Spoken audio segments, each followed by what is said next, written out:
can read that 1 John 5th chapter 4th verse. ಅಲ್ಲಿ ನಮಗೆ ದೇವರ ವಾಕ್ಯವು ಏನು ಹೇಳುತ್ತದೆ ಅಂತ ನೋಡುವಾಗ Here we can see what God's word says. 1 ಯೋಹಾನ 5ನೇ ಅಧ್ಯಾಯ 4ನೇ ವಾಕ್ಯ ಹಿಂಗೆ ಹೇಳುತ್ತದೆ. 1 John 5th chapter 4th verse, it says like this. ನಾವು ನಿಮಗಾಗಿ ಓದುತ್ತೇವೆ, ನಿಮ್ಮಲ್ಲಿ ವೇದ ಪುಸ್ತಕವು ಇದ್ರೆ ತೆಗೆದು ನೀವು ನಿಮ್ಮ ವೇದ ಪುಸ್ತಕವನ್ನು ತೆಗೆದು ಆ ವಾಕ್ಯವನ್ನು ಓದಿರಿ. We'll read for you. If you have Bible, please turn to 1 John 5th chapter 4th verse. And ದೇವರಿಂದ ಹುಟ್ಟಿರುವುದೆಲ್ಲವೂ ಲೋಕವನ್ನು ಜಯಿಸುತ್ತದೆ. I'll read for you 1 John 5th chapter 4th verse. For whatever is born of God overcomes the world, and this is the victory that has overcome the world. ದೇವರಿಂದ ಹುಟ್ಟಿರುವುದೆಲ್ಲವೂ ಲೋಕವನ್ನು ಜಯಿಸುತ್ತದೆ. Here we see that whatever is born of God overcomes the world. ಜಯಿಸುತ್ತದೆ ಇವತ್ತು ನಮ್ಮ ದೇವರ ವಾಕ್ಯದ ವಿಷಯ. Today the topic is victory. ಜಯಿಸುತ್ತದೆ. Victory in the name of Jesus. ದೇವರಿಂದ ಜಯ. Victory in the name of Jesus Christ. ದೇವರಿಂದ ಜಯಿಸುತ್ತೇವೆ. Only the God we can have the victory.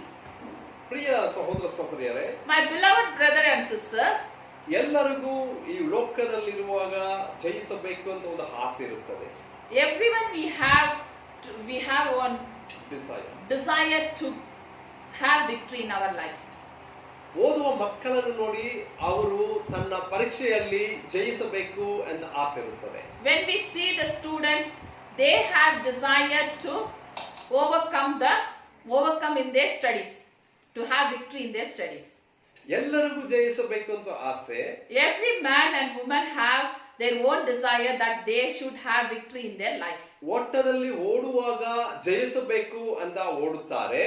When we run in the race, they have that one goal that they should get victory. ಕೆಲಸಕ್ಕೆ ಹುಡುಕುತ್ತಾ ಇರುವವರಿಗೆ ಒಂದು ಆಸೆ, ನನಗೆ ಒಂದು ಕೆಲಸ ಸಿಗಬೇಕು, ಅದರಲ್ಲಿ ಒಂದು ನಾನು ಜಯ ಹೊಂದಬೇಕು ಅನ್ನೋದು. Those who are searching for the job, they have desire that they should get the job. ಕೆಲಸಕ್ಕೆ ಹೋಗಿ ಸೇರಿರೋರು ತನ್ನ ಬದುಕಲ್ಲಿ ಬರುವ ಕಾರ್ಯಗಳಲ್ಲಿ ಜಯ ಹೊಂದಬೇಕು ಅಂತ ಒಂದು ಆಸೆ, ಮದುವೆ ಆಗಬೇಕು ಅಂತ ಆಸೆ, ಮಕ್ಕಳು ಹುಟ್ಟಬೇಕು ಅನ್ನೋದು ಆಸೆ. ಇವಾಗಲೆಲ್ಲ ಆಸೆಗಳಲ್ಲಿ ಜಯ ಒಂದೇ ಕಾರಣವಾಗಿರುತ್ತದೆ. ನಾನು ನನ್ನ ಜೀವಿತದಲ್ಲಿ ಜಯ ಹೊಂದಬೇಕು ಅನ್ನೋ ಆಸೆ ಎಲ್ಲರಿಗೂ ಇರುತ್ತದೆ. Every man and woman, they have their own desire that they have their own goal that they should be gained in everything. ಜಯ ಹೊಂದಬೇಕು ಅನ್ನೋದು ಆಸೆ ಇರುವ ಎಲ್ಲಾ ಮನುಷ್ಯರುಗಳಿಗೆ ಇವತ್ತು ದೇವರ ವಾಕ್ಯವು ಹೇಳುತ್ತದೆ ಅಂತ ನಾವು ನೋಡುವಾಗ, my dear beloved brother and sister, those who want the victory in their life, we can see what the God says in this verse. ಎಲ್ಲ ಮನುಷ್ಯರು ತನ್ನ ಶಕ್ತಿಯಿಂದ, ಬಲದಿಂದ, ಜ್ಞಾನದಿಂದ ಈ ಜಯವನ್ನು ಹೊಂದಬೇಕು ಅಂತ ಪ್ರಯತ್ನ ಪಡುತ್ತಾರೆ. Every man and woman, every human, they desire that they should get victory in their life, but they are thinking that with their own strength they can get the victory. ಜ್ಞಾನದಿಂದ ಜಯ ಹೊಂದಬೇಕೆಂದು ಅನ್ಕೊಳ್ಳುತ್ತಾರೆ. With their knowledge they can gain the victory. They are thinking that with their knowledge they can gain the victory. ಅವರ ಹತ್ರ ಇರುವ ಆಸ್ತಿಯಿಂದ ಅವರು ಜಯ ಹೊಂದಬೇಕು ಅಂತ ನೆನಪು ಮಾಡಿಕೊಳ್ಳುತ್ತಾರೆ. With their wealth, they are thinking that with their wealth they can gain the victory. ನನ್ನ ಪ್ರಿಯ ಸಹೋದರನೇ, ಈ ದಿನದಲ್ಲಿ ನಾವು ನೋಡುವಾಗ ನಿಮ್ಮ ಜೊತೆಯಲ್ಲಿ ಓದುವವರನ್ನು ನೋಡಬಹುದು, ನಿಮ್ಮ ಜೊತೆಯಲ್ಲಿ ಕೆಲಸ ಮಾಡುವವರನ್ನು ನೋಡಬಹುದು, ನಿಮ್ಮ ಜೊತೆಗೆ ವಾಸ ಮಾಡುವವರನ್ನು ನೋಡಬಹುದು. ಅವರ ಜೀವಿತದಲ್ಲಿ ಅನೇಕ ಸಾರಿ ಜಯ ಹೊಂದಕ್ಕೆ ಸಾಧ್ಯವಿಲ್ಲದ ಹಾಗಿದೆ. My beloved brother and sister, we can see that everyone who are desire to gain in their life, they cannot gain in their life. ಅವರು ಆಸ್ತಿಯಿಂದ ಅವ್ರಿಗೆ ಜಯ ಹೊಂದಕ್ಕೆ ಆಗಿಲ್ಲ, ಅವರು ಜ್ಞಾನದಿಂದ ಅವ್ರು ಜಯ ಹೊಂದಕ್ಕೆ ಆಗಿಲ್ಲ, ಅವ್ರ ಬಲದಿಂದ ಅವ್ರ ಜ್ಞಾನ ಹೊಂದಕ್ಕೆ ಆಗಿಲ್ಲ. With their knowledge and with their strength and with their wealth, they cannot gain the victory in their life. ಇವತ್ತು ದಿನದಲ್ಲಿ ನೋಡುವಾಗ ಇಡೀ ಪ್ರಪಂಚವೇ ಹೋರಾಡುತ್ತಾ ಇದೆ, ಜಯ ಹೊಂದಬೇಕು, ಈ ಕೋವಿಡ್-19 ಗೆ ಒಂದು ವ್ಯಾಕ್ಸಿನ್ ಅನ್ನು ಕಂಡುಹಿಡಿಯಬೇಕು, ಅದನ್ನು ಸೋಲಿಸಬೇಕು ಅಂತ ಇವತ್ತು ದಿನದಲ್ಲಿ ಎಲ್ಲಾ ಹೋರಾಡಿಕೊಂಡಿದ್ದಾರೆ. When we see in this world, many people, scientists they are fighting for to get the vaccine for this COVID-19. ಅಲ್ಲಿ ಜಯ ಹೊಂದಬೇಕು ಅಂತ ಹೋರಾಡ್ತಾ ಇದ್ದಾರೆ. So they are trying to gain the victory over this COVID-19. ನಾವು ನಮ್ಮ ಜೀವಿತದಲ್ಲಿ ನಾಳೆ ದಿನದ ಆಹಾರಕ್ಕಾಗಿ ನಾವು ಹೋರಾಡ್ತಾ ಇದೀವಿ, ಜಯ ಹೊಂದಬೇಕು ಅನ್ನೋದಕ್ಕಾಗಿ. We are fighting for our food and daily needs in this world. ಕರ್ತನಾದ ದೇವರನ್ನು ತಿಳಿದಿರುವವರು ಇನ್ನೂ ನಾನು ಪರಿಶುದ್ಧವಾಗಬೇಕು, ಇನ್ನೂ ಪ್ರಾರ್ಥನಾ ವೀರನಾಗಿ ಮಾರಬೇಕು, ಇನ್ನೂ ಹೆಚ್ಚಾದ ಸೇವೆ ಮಾಡಬೇಕು, ನಾನು ನನ್ನ ಜಯವನ್ನು ನೋಡಬೇಕು ಅಂತ ನಾವು ಪ್ರಯಾಸ ಪಡ್ತಾ ಇದ್ದೀವಿ. The one who are believing the God, their desire is to overcome this world through Lord Jesus Christ. They are trying to overcome this worldly things and world. ಆದ್ರೆ ಇವತ್ತು ನನ್ನ ಪ್ರಶ್ನೆ ಏನಂದ್ರೆ, ಇಷ್ಟೆಲ್ಲ ಪ್ರಯಾಸ ಪಟ್ಟು ನಾವು ಯಾಕೆ ಇನ್ನೂ ಜಯ ಹೊಂದಿಲ್ಲ? My question is that why we are not overcome this world? Why we have not gained the victory? Why we are not gained this victory? ಯಾಕೆ ನಾವು ಈ ಜಯವನ್ನು ಹೊಂದಿಲ್ಲ? Why we are not gained this victory still? ಅದಕ್ಕೆ ಸತ್ಯವೇದವು ಹೇಳುತ್ತದೆ. So we can see from the verse, we can read the verse from the Bible. ಕೀರ್ತನೆಗಳಲ್ಲಿ 44ನೇ ಅಧ್ಯಾಯ 3ನೇ ವಾಕ್ಯ ಓದಕ್ಕೆ ಹೇಳೋಣ, ನಾವು ಓದುತ್ತೇವೆ ನಿಮಗಾಗಿ. Psalm 44 3rd verse we can read for you. ಕೀರ್ತನೆಗಳು 44ನೇ ಅಧ್ಯಾಯ 3ನೇ ವಾಕ್ಯ ಹಂಗೆ ಹೇಳುತ್ತದೆ. Psalms 44 3rd verse says like this: ಅವರ ಭುಜಬಲವು ಅವರಿಗೆ ಜಯ ಕೊಡೋದಿಲ್ಲ, nor did their own arm can save them. ಮನುಷ್ಯರ ಭುಜಬಲವು ಅವರಿಗೆ ಜಯ ಕೊಡುವುದಿಲ್ಲ ಅಂತ ಸತ್ಯವೇದವು ದೇವರ ವಾಕ್ಯ ಹೇಳುತ್ತದೆ. God's word says that their own arm cannot save them. So ಮನುಷ್ಯನಾಗಿರುವ ಜ್ಞಾನಿಯಾಗಿರಲಿ, ಐಶ್ವರ್ಯವಾಗಿರಲಿ, ಎಂತ ಒಂದು ಮನುಷ್ಯನಾಗಿರಲಿ, ತನ್ನ ಬಲದಿಂದ ಜಯ ಹೊಂದಬೇಕಂದ್ರೆ ಆಗಲ್ಲ ಅಂತ ಸತ್ಯವೇದ ಹೇಳುತ್ತದೆ. The Bible says like this: people did not conquer the land with their swords, and they cannot win it by their own power. ಅಂದರೆ ನಾವು ಮನುಷ್ಯರಾಗಿರುವವರು ಎಂತ ಪ್ರಯತ್ನ ಪಟ್ಟರೂ ಸಹ ನಾವು ಜಯ ಹೊಂದಕ್ಕೆ ಆಗಲ್ಲ ಅಂತ ವೇದ ವಾಕ್ಯಗಳು ಹೇಳ್ತಾ ಇದೆ ಪ್ರಿಯರೇ. We cannot save with ourselves. The Bible says we cannot save with ourselves. We cannot see the victory. ನಾವು ಜಯ ಹೊಂದಕ್ಕೆ ನಮ್ಮ ಬಲದಿಂದ ಆಗಲ್ಲ. We cannot we cannot gain the victory with our own arms. ಅಂದರೆ ಮನುಷ್ಯರಿಂದ ಜಯ ಹೊಂದಕ್ಕೆ ಆಗಲ್ಲ. So here we can see man cannot gain the victory with his own strength. ಮನುಷ್ಯರ ಬಲದಿಂದ ಜ್ಞಾನದಿಂದ ಒಂದಕ್ಕೆ ಆಗಲ್ಲ ಅಂತ ದೇವರ ವಾಕ್ಯ ಹೇಳದ ಮೇಲೆ ಮನುಷ್ಯನ ಬಲ ಹೊಂದಕ್ಕೆ ಜಯ ಹೊಂದಕ್ಕೆ ಆಗಲ್ಲ. People from his own arm and his own strength he cannot gain the victory. ಇನ್ನೊಂದು ವಾಕ್ಯವನ್ನು ಓದೋಣ. ಕೀರ್ತನೆಗಳು 129ನೇ ಅಧ್ಯಾಯ 2ನೇ ವಾಕ್ಯ ಓದುತ್ತೇನೆ, ಅದರಲ್ಲಿ ಕೇಳೋಣ ದೇವರ ವಾಕ್ಯವು ಏನು ಹೇಳುತ್ತದೆ ಅಂತ. Let us read Psalms 129 2ನೇ ವಾಕ್ಯ. ಇಲ್ಲಿ ಆ ವಾಕ್ಯಗಳು ಹೇಳುತ್ತೆ ದೇವರ ವಾಕ್ಯ. Here we can see that what the verse says. ನಾವು ಯುವನರಾಗಿ ಎಷ್ಟು ಸಾರಿ ಬಾಧೆ ಹೊಂದಿದರೂ ಅವರು ನಮ್ಮನ್ನು ಜಯಿಸಲಿಲ್ಲ. I was saying my enemies have persecuted me cruelly, but they have not overcome me. ಅನೇಕ ಸಾರಿ ಮನುಷ್ಯರುಗಳು ನನ್ನನ್ನು ಬಾಧೆಯಲ್ಲಿ ತಳ್ಳಿದ್ರು, ಆದರೂ ಅವರು ನಮ್ಮನ್ನು ಜಯಿಸಲಿಲ್ಲ ಅಂತ ಕೀರ್ತನೆ ಅವನು ಹೇಳುತ್ತಾನೆ. Here we can see that the Psalms say that My enemies have persecuted me cruelly, but they have not overcome me. So ನಿಮಗೆ ಇವತ್ತು ಇದ ಲೈವ್ ಸ್ಟ್ರೀಮ್ ಅನ್ನು ನೋಡ್ತಾ ಇರುವ ನನ್ನ ಸ್ನೇಹಿತರೆ, ನಿಮಗೆ ಅನೇಕ ಸಾರಿ ನೀವು ಶೋಧನೆಗಳಲ್ಲಿ ಬಾಧೆಗಳಲ್ಲಿ ಹೋಗಿರಬಹುದು, ಆದರೂ ಅವರು ನಿಮ್ಮನ್ನು ಜಯಿಸಕ್ಕೆ ಆಗಿಲ್ಲ. The one who are seeing this live stream, you have persecuted with many peoples and many humans, but they cannot overcome you. ನೀವು ವಾಸ ಮಾಡುವ ಸ್ಥಳದಲ್ಲಿ ನಿಮಗೆ ವಿರೋಧವಾಗಿ ಜನರು ಮಕ್ಕಳು ಎದ್ದಿರಬಹುದು, ಆದರೂ ಅವರು ನಿಮ್ಮನ್ನು ಜಯಿಸಕ್ಕಾಗಿಲ್ಲ. Many people can oppress you from your place, but they cannot overcome ನೀವು you. ಕೆಲಸ ಮಾಡುವ ಜಾಗದಲ್ಲಿ ನಿಮಗೆ ವಿರೋಧವಾಗಿ ನಿಮಗೆ ಬಾಧೆಗಳನ್ನು ಕೊಡುವ, ಹಿಂಸೆಗಳನ್ನು ಕೊಡುವ ಅನೇಕ ಜನಕರು ಎದ್ದಿರಬಹುದು, ಆದರೂ ಅವರು ಜಯ ಹೊಂದಕ್ಕಾಗಿಲ್ಲ. The place where you are working, there you have many enemies, but they cannot overcome you. ಸೇವೆ ಮಾಡಲಿಕ್ಕೆ ನೀವು ಪಟ್ಟಣಗಳಲ್ಲೂ ಗ್ರಾಮದಲ್ಲಿಯೂ ಹೋಗುವಾಗ ಅನೇಕರು ನಿಮಗೆ ತಡೆಯಾಗಿ ಬಾಧೆಗಳನ್ನು ಕೊಡುವವರು ಬಂದಿರುತ್ತಾರೆ, ಆದರೂ ಅದನ್ನು ತಡೆ ಮಾಡಕ್ಕೆ, ಅಡಚಣೆ ಮಾಡಕ್ಕೆ ಆಗಿಲ್ಲ, ಜಯ ಅವರು ಹೊಂದಿಲ್ಲ. In your ministries also, you have many enemies. They oppressed you, but they cannot overcome you. ಯಾಕೆ ಅವರು ಜಯ ಹೊಂದಕ್ಕೆ ಆಗಿಲ್ಲ ಅಂತ ನೋಡುವಾಗ, Why they did not overcome you? ಭುಜ ಭಯದಿಂದ ಜಯ ಹೊಂದಕ್ಕೆ ಆಗಲ್ಲ. ಮನುಷ್ಯನ ಭುಜ ಭಯದಿಂದ ಜಯ ಹೊಂದಕ್ಕೆ ಆಗಲ್ಲ ಅಂತ ಸತ್ಯವೇದ ಹೇಳುತ್ತದೆ. With their own arm they cannot overcome. We can see in this verse, with their own arm they cannot save them. ಕ್ರೈಸ್ತರನ್ನು ನಂಬಿರುವ ಸಹೋದರ ಸಹೋದರಿಯರು, ಅವ್ರ ಕುಟುಂಬಗಳಿಗೆ ವಿರೋಧವಾಗಿ ಬಂದಿರುವ ಸೂಚಿಗಳು, ಮಂತ್ರ ತಂತ್ರಗಳು, ಕಷ್ಟ ಕಾರ್ಯಗಳು, ಬಾಧೆಗಳು, ಹಿಂಸೆಗಳು, ಅವುಗಳು ಲೋಕದಲ್ಲಿ ವಿರೋಧವಾಗಿ ಮಾಡಿರುವುದು ಜಯ ಹೊಂದಕ್ಕೆ ಆಗಿಲ್ಲ. ಯಾಕಂದರೆ ಮನುಷ್ಯನ ಕೈಯಲ್ಲಿ ಜಯವಿಲ್ಲ ಎಂದು ಸತ್ಯವೇದ ಹೇಳುತ್ತದೆ.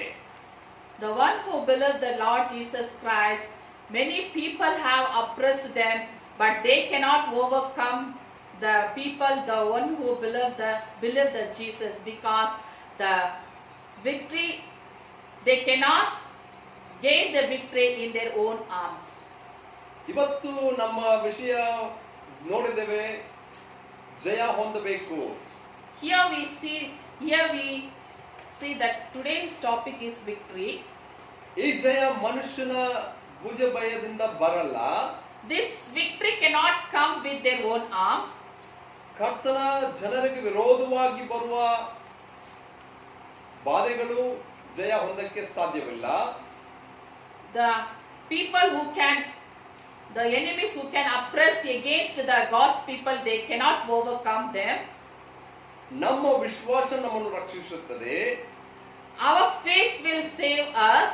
ಹೆಂಗೆ ನಮಗೆ ಜಯ ಬರುತ್ತದೆ ಅಂತ ನೋಡಬೇಕು. ಈಗ how will get the victory, we can see here. ಜಯ ಹೊಂದಕ್ಕೆ ದಾರಿ ಏನು? What is the way for the victory? ಇದುವರೆಗೂ ನಾನು ಪ್ರಾರ್ಥಿಸಿದ್ದೇನೆ, ಉಪವಾಸ ಮಾಡಿದ್ದೇನೆ, ಸಭೆಗೆ ಹೋಗಿದ್ದೇನೆ, ಎಲ್ಲಾ ಕಾರ್ಯಗಳನ್ನು ಮಾಡಿದ್ದೇನೆ, ಆದರೂ ನನ್ನ ಜೀವಿತದಲ್ಲಿ, ನನ್ನ ಕುಟುಂಬದಲ್ಲಿ ಇನ್ನೂ ನಾನು ಜಯ ಹೊಂದಕ್ಕೆ ಸಾಧ್ಯವಿಲ್ಲ ಅಂತ ಕೂತಿರುವ ಪ್ರಿಯರೇ, ಇವತ್ತು ಸತ್ಯವೇದದಿಂದ ದೇವರ ಆತ್ಮನು ಹೇಳುವ ಕಾರ್ಯವನ್ನು ಮಾಡುವಾಗ ನೀನು ಇವತ್ತು ಜಯವನ್ನು ನಿನ್ನ ಜೀವಿತದಲ್ಲಿ ನೋಡಬಹುದು. Still I didn't gain the victory. You must thinking that I am not gained the victory. I am going for church. I am praying. I am taking fasting. But still I am not gained. I am not overcome this world. Maybe you are thinking like this. ಈ ಜಯ ನಿನ್ನಿಂದ ಬರುವುದಿಲ್ಲ, ಮನುಷ್ಯನಿಂದ ಜಯ ಮನುಷ್ಯನಿಗೆ ಬರುವುದಿಲ್ಲ, ಮನುಷ್ಯನ ಜ್ಞಾನದಿಂದ ಜಯ ಬರುವುದಿಲ್ಲ, ಮನುಷ್ಯನ ಐಶ್ವರ್ಯದಿಂದ ಜಯ ಬರುವುದಿಲ್ಲ.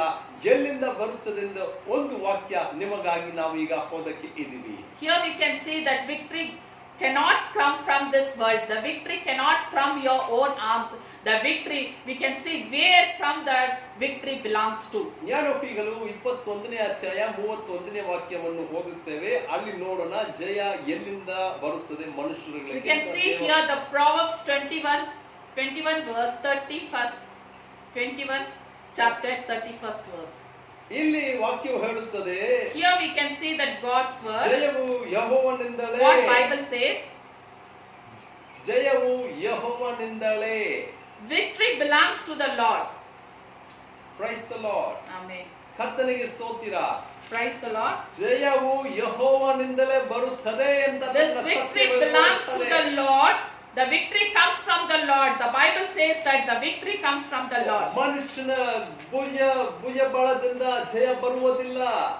The victory cannot come from the man's arm, but it comes from the Lord. ಜಯವು ಮನುಷ್ಯನ ಜ್ಞಾನದಿಂದ ಬರುವುದಿಲ್ಲ. Victory cannot come from the man's knowledge, but it comes from the Lord's hand. ಜಯವು ಮನುಷ್ಯನ ಐಶ್ವರ್ಯದಿಂದ ಬರುವುದಿಲ್ಲ. The victory cannot come from the man's wealth, people's wealth, but it comes from the Lord's hand. ಜಯವು ಮನುಷ್ಯನ ಸ್ನೇಹಿತರು ಅವರ ಕುಟುಂಬದಲ್ಲಿ ಇರುವವರಿಂದ ಜಯ ಬರುವುದಿಲ್ಲ. You cannot get the victory from your friends or your families and your neighbors, but it comes from the Lord. ನನ್ನ ಸತ್ಯವೇದವು ಹೇಳುತ್ತದೆ, ದೇವರ ವಾಕ್ಯವು ಹೇಳುತ್ತದೆ, ಜಯವು ದೇವರಿಂದ ಬರುತ್ತದೆ. Bible says that victory belongs to Lord. The victory comes from the heaven, from the Lord's hand.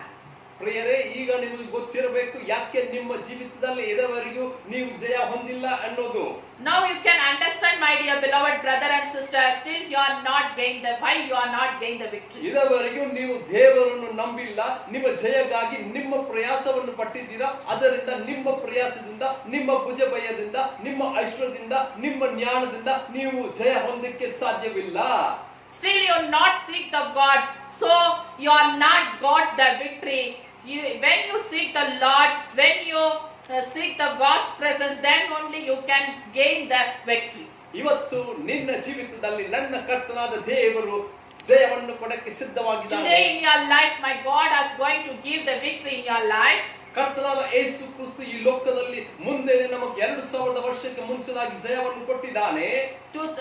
Before the 2000 years before, the God has given the victory in His cross. ಎಲ್ಲರೂ ಯಾರೆಲ್ಲ ಕರ್ತನಾದ ಯೇಸು ಕ್ರಿಸ್ತು ದೇವರು ಅಂತ ನಂಬುತ್ತಾರೋ ಅವರಿಗೆ ಕರ್ತನ ಈ 2000 ವರ್ಷಕ್ಕೆ ಮುಂಚಿದಾಗಿ ನಮಗೆ ಜಯವನ್ನು ಉಂಟು ಮಾಡಿದ್ದಾನೆ. Who all believe that Lord is the Jesus Christ is the Lord, they will gain the victory in His name. ಯಾವುದು ಅಂತ ನೋಡುವಾಗ 1 ಕೊರಿಂಥಿಯರಿಗೆ ಬರೆದ ಪತ್ರಿಕೆ 15ನೇ ಅಧ್ಯಾಯ 55ನೇ ವಾಕ್ಯವನ್ನು ನಿಮಗಾಗಿ ಓದುತ್ತೇವೆ ನೋಡಿ. 1 Corinthians 15th chapter 55 verse we'll read for you. ಅಲ್ಲಿ ಸತ್ಯವೇದ ಹೇಳುತ್ತದೆ, Here the Bible says that, ಮರಣವೇ ನಿನ್ನ ಜಯವೆಲ್ಲಿ? Oh death, where is your victory? 2000 ವರ್ಷಕ್ಕೆ ಮುಂಚಿದಾಗಿ ನನ್ನ ಕರ್ತನಾದ ಯೇಸು ಸಿಲುವೆಯಲ್ಲಿ ತನ್ನ ಜೀವವನ್ನು ಕೊಟ್ಟು ನಮಗಾಗಿ, ನಮ್ಮ ಪಾಪಗಳಿಗಾಗಿ ರಕ್ತವನ್ನು ಸುರಿಸುವಾಗ ನಮಗೆ ಜಯ ಉಂಟಾಯಿತು. 2000 years back, God has given His life on the cross. Through His death, we gain the victory. ಇಲ್ಲಿ ಈ ವಾಕ್ಯದಲ್ಲಿ 1 ಕೊರಿಂಥಿಯರ್ 15:55ರಲ್ಲಿ ಕೇಳುವ ಪ್ರಶ್ನೆ ಒಂದು ಎಳೆಯುತ್ತದೆ, ಅಲ್ಲಿ ಮರಣವೇ ನಿನ್ನ ಜಯವೆಲ್ಲಿ? Here we can see one question in 1 Corinthians 15 chapter 55 verse. Oh death, where is your victory?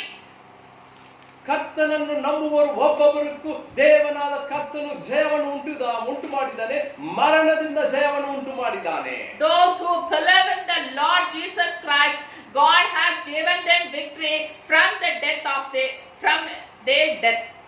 ಯಾರೆಲ್ಲ ಕರ್ತನಾದ ದೇವರನ್ನು ನಂಬುತ್ತಾರೋ ಅವರು ಈ ಲೋಕದಲ್ಲಿ ಮರಣವನ್ನು ನೋಡುವುದಿಲ್ಲ. Those who believe the Lord Jesus Christ as the Lord, they will not die in this world, they will gain the victory. ನಾವು ದೇವರ ಸಮ್ಮುಖದಲ್ಲಿ ನಿತ್ಯವಾಗಿ ಜೀವಿಸುವ ಒಂದು ಜಯವನ್ನು ದೇವರು ನಮಗಾಗಿ ಉಂಟು ಮಾಡಿದ್ದಾನೆ. God has given the victory to have eternal life in Him. ಮರಣವೇ ನಿನ್ನ ಜಯವೆಲ್ಲಿ ಅಂತ ಪ್ರಶ್ನೆ Oh death, where is your victory? ಅದೇ ರೀತಿಯಾಗಿ ಇವತ್ತು ಎಲ್ಲೆಲ್ಲಿ ಯಾವ ಕಾರ್ಯದಲ್ಲಿ ನಿಮಗೆ ಜಯವಿಲ್ಲವೋ ಆ ಕಾರ್ಯವನ್ನು ಹೇಳಿ ಅದನ್ನು ನೋಡಿ ಕರ್ತನಾದ ಆತ್ಮ ಕೇಳುತ್ತಾನೆ, ಎಲ್ಲಿ ನಿನ್ನ ಜಯವು? Likewise, in your life, where you don't have the victory, God is seeing you and asking a question, where is your victory? ದೇವರು ನಿಮಗೆ ಇವತ್ತು ಜಯವನ್ನು ಕೊಡಕ್ಕಿದ್ದಾನೆ. God is going to give you the victory in your life. ಪಾಪದಲ್ಲಿ ಹುಟ್ಟಿರುವ, ಪಾಪವನ್ನು ಮಾಡಿದ, ಅನುದಿನವೂ ನಮ್ಮ ಜೀವಿತದಲ್ಲಿ ಪಾಪದಲ್ಲಿ ಜೀವಿಸಿದ ನಮಗಾಗಿ, ನಮ್ಮ ಪಾಪಗಳಿಗಾಗಿ ಸಾಯಬೇಕಾಗಿದ್ದ ನಾವು, ನಮಗಾಗಿ ಕರ್ತನಾದ ಯೇಸು ಸತ್ತು ನಮಗೆ ಜೀವವನ್ನು ಉಂಟು ಮಾಡಿ ಕೊಟ್ಟಿದ್ದ ದೇವರು. We are born in sin. God has forgiven our sins and He has given us the eternal life.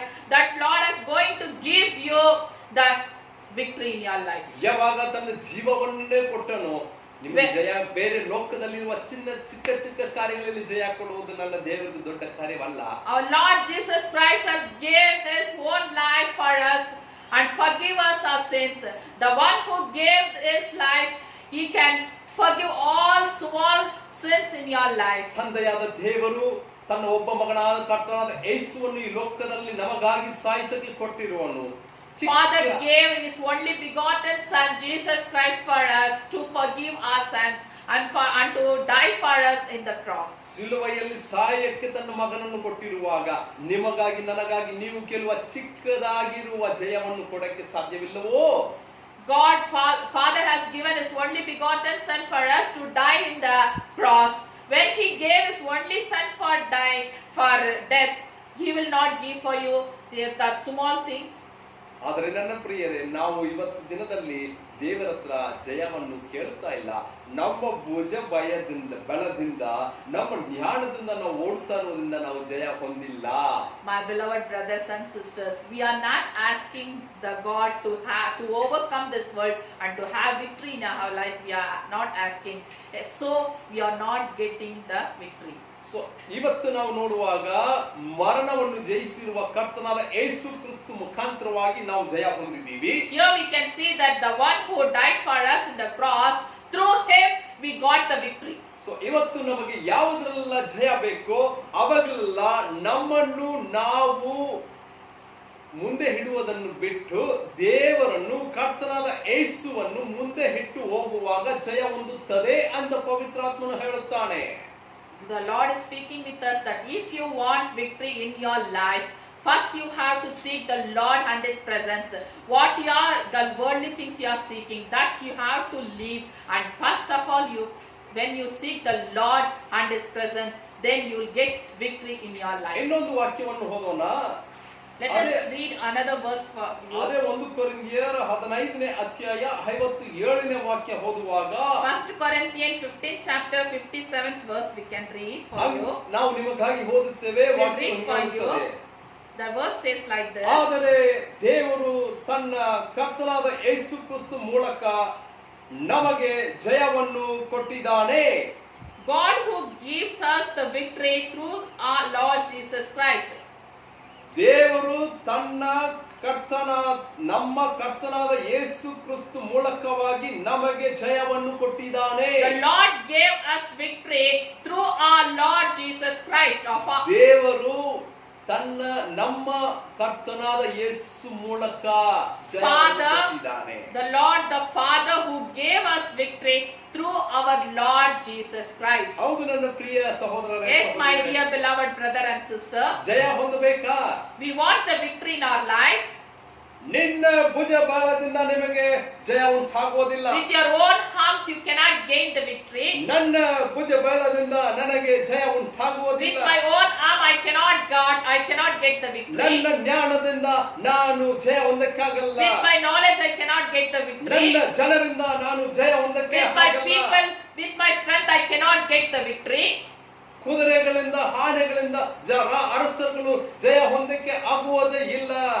With their horse and with their army they cannot get the victory. ಜಯ ಹೊಂದಬೇಕೆಂದರೆ ನಮ್ಮ ಕರ್ತನಾದ ಯೇಸು ಕ್ರಿಸ್ತು ಮೂಲಕ ಮಾತ್ರ ಜಯ ಉಂಟಾಗುತ್ತದೆ ಎಂದು If you want victory, if you want to gain victory in your life, only through Lord Jesus Christ you have victory in your life.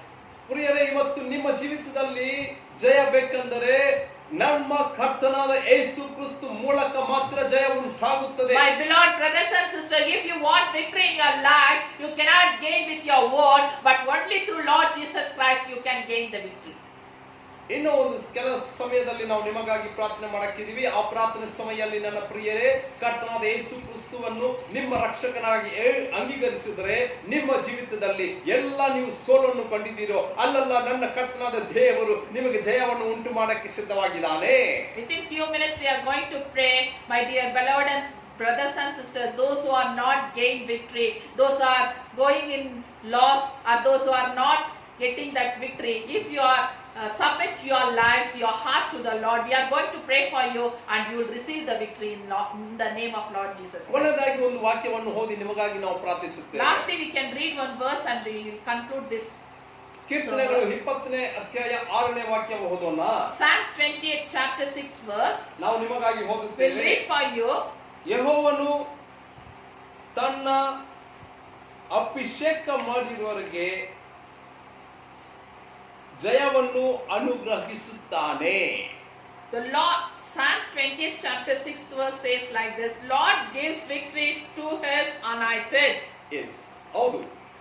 Yes, ಯಾರಿಗೆ my dear Lord. ದೇವರು ಜಯವನ್ನು ಉಂಟು ಮಾಡುತ್ತಾನೆ ಅಂತ ನೋಡುವಾಗ ಯೆಹೋವನು ತಮ್ಮ ಅಭಿಷೇಕ ಮಾಡಿರುವ ಜನರಿಗೆ ಜಯವನ್ನು ಅನುಗ್ರಹಿಸುತ್ತಾನೆ.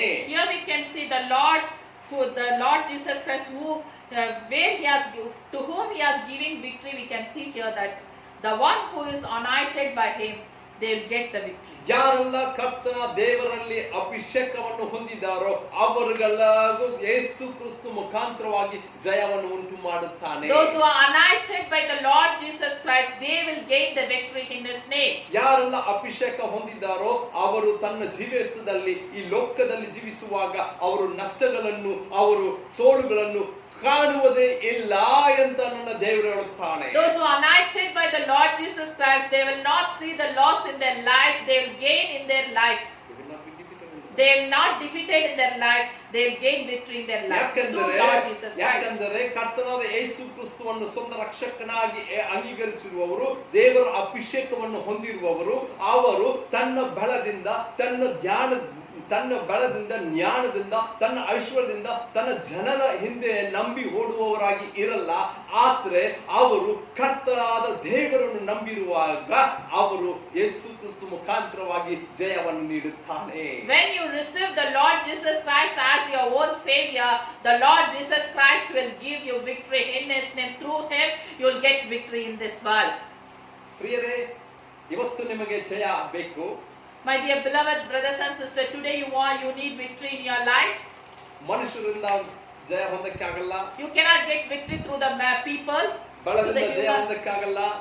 With your own arms and with your own strength, you cannot get Jaya victory. ಹೊಂದಬೇಕಂದರೆ If you need victory in your life, ಕರ್ತನಾದ ಯೇಸು ಕ್ರಿಸ್ತ ಮೂಲಕ ಮಾತ್ರ ಜಯ. only through Lord Jesus Christ you can gain the victory. ಕರ್ತನಾದ ಯೇಸುವನ್ನು ನಂಬುವಾಗ, ಅಭಿಷೇಕವನ್ನು ಹೊಂದಿರುವಾಗ ಮಾತ್ರ ಜಯ ಹೊಂದುತ್ತದೆ, ನಾವು ಜಯ ಹೊಂದುತ್ತೇವೆ ಅಂತ ಸತ್ಯವೇದ. When you receive the Lord Jesus Christ as your own Savior in your heart, when you are anointed by the Lord Jesus Christ, then only you get the victory in your life. ಮತ್ತೆ ಒಂದೇ ಸರಿ Again ಕೊನೆಯದಾಗಿ you can read last one verse for you. ಇವತ್ತಿನ ವಿಷಯ ಮೊದಲನೇ ವಾಕ್ಯವನ್ನು ಓದಿ ಮುಗಿಸೋಣ. Today's topic, what we see, just we can read, we can go through that and we'll conclude ಯೋಹಾನ this. 5ನೇ ಅಧ್ಯಾಯ 4ನೇ ವಾಕ್ಯ ಮತ್ತೆ ಓದುತ್ತೇವೆ. ದೇವರಲ್ಲಿ ಹುಟ್ಟಿರುವುದೆಲ್ಲ ಲೋಕವನ್ನು ಜಯಿಸುತ್ತದೆ. 1 John 5th chapter 4th verse says like this, whatever is born of God overcomes the world. So ಜಯ ಬೇಕಂದ್ರೆ, If you want victory in your life, ದೇವರಿಂದ ಹುಟ್ಟಿರುವುದು ಯಾವುದೆಲ್ಲ ಇದೆಯೋ ಅದು ಮಾತ್ರ ಜಯ ಹೊಂದುತ್ತದೆ. whatever is born of God, that only can overcome this world and get the victory in their life. ಕರ್ತನಾದ ಯೇಸು ಕ್ರಿಸ್ತುವನ್ನು ನಂಬಿರಿ. You believe in the Lord Jesus Christ. ಕರ್ತನಾದ ದೇವರು ತನ್ನ ಮಗನನ್ನು ಕೊಟ್ಟು ಜೀವವನ್ನು ಕೊಡಲಿಕ್ಕೆ ಸಿದ್ಧವಾಗಿದ್ದವನು. ನಿಮ್ಮ ಕಾರ್ಯಗಳಲ್ಲಿ ಜಯ ಕೊಡುವುದು ದೊಡ್ಡ ಕಾರ್ಯವಲ್ಲ. Father gave his only begotten Son, Lord Jesus Christ, to die on the cross for our sins and saved us from our sins. Those who believe in him will get the victory. ಇವತ್ತು ನಿಮಗೆ ಜಯವನ್ನು ಕೊಡಕ್ಕೆ ಸಿದ್ಧವಾಗಿದ್ದಾನೆ. God is going to give victory today in your life. ಪ್ರಾರ್ಥಿಸೋಣ. Let's pray.